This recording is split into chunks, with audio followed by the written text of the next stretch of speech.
గారు నాకు కొడుకులు లేరు, బిడ్డలే.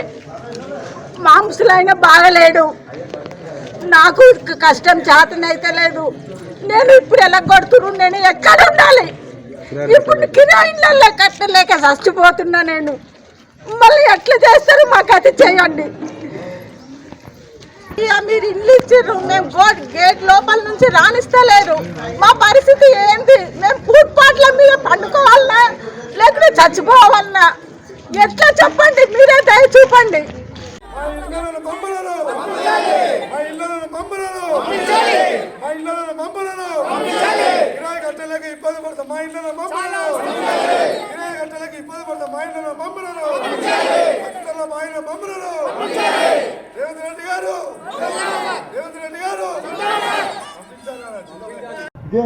ఇదేంది ఇది నేను చూడలే.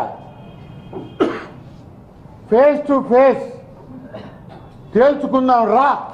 అమ్మ పడవ రెడ్డి సార్, మాకు డబుల్ బెడ్రూమ్ రూమ్ అలర్ట్ చేశారు సార్. ప్రస్తుతానికి అయితే మాకు కరెంటు వాటర్ ఏమి లేదు సార్. మాకు ఇల్లు అద్దె కట్టలేకపోతున్నాం సార్. దయచేసి మా ఇల్లు మాకు ఇప్పియండి. మాకు ఇళ్లలో ఉండనిస్తలేరు సార్. గేటు బయటనే ఉంచుతున్నారు మమ్మల్ని, ఇంట్లోకి రానివ్వట్లేరు. మాకు వాటర్ లేదు, కరెంటు లేదు. మాకు 2 ఆడపిల్లలు సార్, మాకు ఎవరు లేరు. మీరన్నా కొంచెం దయచేసి మాకు ఇల్లు చూపించి మాకు ఇల్లు ఇప్పియండి సార్. మా ఇళ్ళలో మాకు పోయేటట్టు చేయండి. మాకు సౌలత్ ఏముందో కొంచెం ప్లీజ్ మాకు హెల్ప్ చేయండి సార్. సూపర్